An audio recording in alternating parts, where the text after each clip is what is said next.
কলকাতা থেকে Chilapata forest tour Dooars travel guide for you. আপনি কি শহরের কোলাহল থেকে দূরে প্রকৃতির একেবারে নিস্তব্ধ সবুজের মাঝে হারিয়ে যেতে চান? তাহলে আজকের এই ভিডিওটি আপনার জন্য।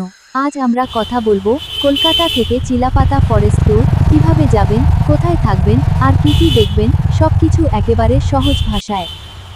চিলাপাতা কোথায়? চিলাপাতা ফরেস্ট পশ্চিমবঙ্গের ডুয়ার্স অঞ্চলে আলিপুরদুয়ার জেলায় অবস্থিত। এই জঙ্গলটি জলপাইগুড়ি ও বক্সা অঞ্চলের মাঝখানে এক বিশাল সবুজ করিডোর তৈরি করেছে। বিশেষ করে এই বনটি খুবই গুরুত্বপূর্ণ, কারণ এটি হাতিদের চলাচলের একটি প্রাকৃতিক পথ। এখানে ঢুকলেই আপনি বুঝতে পারবেন এটা কোনো সাধারণ জঙ্গল নয়, এটা একেবারে বন্য প্রকৃতির রাজ্য। কলকাতা থেকে কিভাবে যাবেন? এবার আসি সবচেয়ে গুরুত্বপূর্ণ প্রশ্নে, কলকাতা থেকে চিলাপাতা কিভাবে যাবেন? প্রথম অপশন ট্রেন। হাওড়া বা শিয়ালদহ থেকে আপনি ট্রেন ধরতে পারেন নিউ আলিপুরদুয়ার, হাসিমারা বা নিউ কোচবিহার পর্যন্ত। সময় লাগবে প্রায় 12 থেকে 14 ঘন্টা।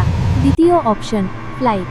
কলকাতা থেকে বাগডোগরা এয়ারপোর্ট, তারপর সেখান থেকে গাড়িতে 4 থেকে 5 ঘন্টার পথ। তৃতীয় অপশন রোড ট্রিপ।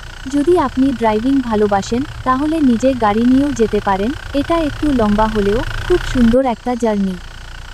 কোথায় থাকবেন? চিলাপাতায় থাকার জন্য রয়েছে বেশ কিছু ফরেস্ট রিসোর্ট, হোমস্টে আর eco tourism lodge. Best experience পেতে চাইলে জঙ্গলের কাছাকাছি কোনো রিসোর্ট বেছে নিন। সকালবেলা ঘুম ভাঙবে পাখির ডাক শুনে, আর চারপাশে শুধু সবুজ আর নীরবতা। কি কি দেখবেন? এবার আসল মজা, চিলাপাতায় কি কি দেখবেন? প্রথমেই জঙ্গল সাফারি গাইডের সঙ্গে জিপ সাফারিতে গেলে আপনি দেখতে পারেন হাতি, হরিণ, বন্য শূকর আর ভাগ্য ভালো থাকলে চিতাবাঘও।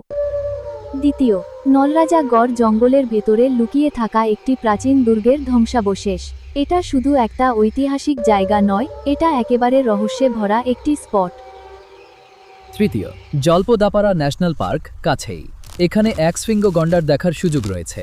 চতুর্থ, বক্সা টাইগার রিজার্ভ অ্যাডভেঞ্চার আর ট্রেকিং প্রেমীদের জন্য পারফেক্ট। আর সবশেষে চিলাপাতার সবচেয়ে বড় আকর্ষণ হল এর শান্ত পরিবেশ। এখানে দাঁড়িয়ে আপনি সত্যিই অনুভব করবেন শহরের শব্দ কত দূরে চলে গেছে। ভ্রমণের সেরা সময় অক্টোবর থেকে মার্চ। কিছু গুরুত্বপূর্ণ টিপস: আগে থেকে সাফারি বুক করুন, গাইড ছাড়া জঙ্গলে ঢুকবেন না, আর সবসময় প্রকৃতিকে সম্মান করুন। তো এই ছিল কলকাতা থেকে চিলাপাতা ট্যুরের সম্পূর্ণ গাইড। যদি আপনি সত্যিই একটা শান্ত, অফবিট প্রকৃতির কাছে যাওয়ার অভিজ্ঞতা চান, তাহলে চিলাপাতা অবশ্যই আপনার লিস্টে রাখুন। ভিডিওটি ভালো লাগলে লাইক করুন, কমেন্টে জানান আপনি কবে যাচ্ছেন চিলাপাতা। আর এমন আরও ট্রাভেল ভিডিওর জন্য চ্যানেলটি সাবস্ক্রাইব করতে ভুলবেন না।